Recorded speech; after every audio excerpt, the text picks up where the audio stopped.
Meanwhile, Kayleigh McEnany here with us in studio, and good morning to you. Good morning. What now? Well, what now is this?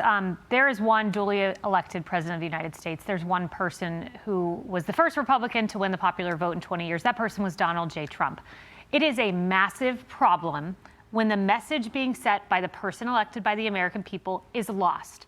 It's a massive problem when the direction of the president of the United States is lost, and that is precisely what has happened. On this weekend, President Trump spoke to the Wall Street Journal. We all know this. He declined to characterize the shooting of Alex Preddy. He said he is reviewing everything. But let's go back further than that. Let's go back to Tuesday.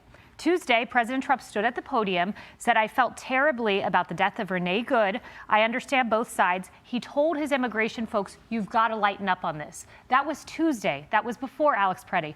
Let's go back even further. Let's go back to January 11th. Donald Trump talks to the New York Times, and he tells the New York Times, "I want comprehensive immigration reform." They say a path to citizenship. He says possibly, possibly. He has been laying out the appropriate message for weeks now. He has sent a very direct action, lighten up. And when that order is not taken by the Department of Homeland Security, and when the messaging is done wrong not once, but twice, the domestic terrorism, snapping to that conclusion right away, that's a problem. And President Trump has done the right thing by setting it straight, getting order, and I'm sure he's reiterated, I was the one who was elected, guys. I set the message. Yeah, he had to take the reins. The First Lady talked to Fox and Friends earlier today about unity. Watch here. We need to unify. I'm calling for unity. I know my husband, the president, had a great call yesterday with the governor and the mayor, and they're working together to make it peaceful and without riots. I'm against the violence, so if we protest in peace. And we need to unify in these times. And sometimes it does take a First Lady to smooth things out. And I can tell you from having been there, the First Lady is a huge voice in the president's ear. She often has the right gut on many of these issues and guides him, I think, in the right direction. It was spot on, the correct move to send Tom Homan, someone with 40 years experience, worked under both presidents, and has had the right message from the beginning. In the wake of Renee Good, CBS was pressing him on the domestic terrorism language, and he said it would be unprofessional to say something before an investigation. So he's someone with experience, someone with a long history of immigration enforcement, and the right man for the job.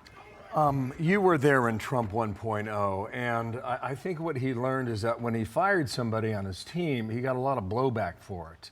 And that lingered for a long time. I think he's hesitant in 2.0 to go ahead and do that yet again. But what you laid out is that I gave you the direction. I told you how it should be, and it didn't happen that way.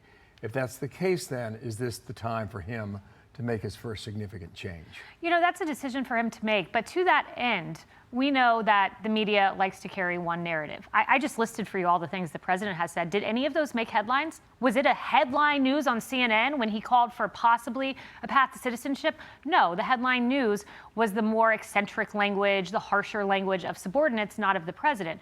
So to that end, if President Trump was to let someone go, it would carry every news cycle. It'd be spun in a negative way. I think he's doing the right thing. Empower Tom Homan. If he wants to make that decision, he can do it on his own timing.